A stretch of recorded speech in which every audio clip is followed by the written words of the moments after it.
বুধবার সাড়ম্বরে প্রধানমন্ত্রী নরেন্দ্র মোদী ৩টি নতুন মেট্রো রুটের উদ্বোধন করলেন। অন্যদিকে বউবাজারে গৃহহীনরা দিনভর রাস্তায় বসে রইলেন। কলকাতা পুরসভার ৪৮ নম্বর ওয়ার্ড বউবাজারে ২০১৯-এর মেট্রো বিপর্যয়ের ৬ বছর কেটে গেলেও দুর্গাপিতুরি লেন ও শ্যাকরাপাড়ার অসংখ্য পরিবার আজও ঘরছাড়া। শুক্রবার দুপুর থেকে দুর্গাপিতুরি লেনে ধর্নায় বসেন তারা। ইতিমধ্যে কলকাতা পুরসভার পক্ষ থেকে ২৮টি বাড়ির নির্মাণে চূড়ান্ত অনুমোদন দেওয়া হয়েছে। তবে শুধু বাড়ি দিলেই হবে না, অন্তত ১০ বছর সেই বাড়ির দায়িত্ব KMRCL-কে নিতে হবে বলে দাবি গৃহহীন বাসিন্দাদের।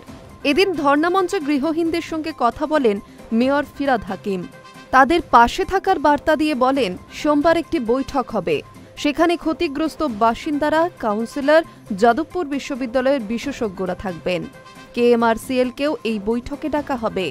KMRCL-কে বলা হবে বাড়িগুলির ১০ বছরের দায়িত্ব যাতে নেয় তারা। এদিন কলকাতা পুরসভার মাসিক অধিবেশনেও দুর্গাপিতুরি লেনের গৃহহীনদের ভবিষ্যৎ নিয়ে উদ্বেগ প্রকাশ করে স্থানীয় কাউন্সিলর বিশ্বরূপ দে মনিটরিং কমিটি গঠনের প্রস্তাব দেন। বলেন, মেট্রো কথা দিয়েছিল বিপর্যয়ের ২ বছরের মধ্যে ঘর পাবেন গৃহহীনরা, কিন্তু সেই কাজ হয়নি। উল্টে নতুন করে মেট্রো চলাচলের ফলে বিপর্যয়ের আশঙ্কা আরও প্রবল হল। অবিলম্বে একটি মনিটরিং সেল তৈরি করুক পুরসভা।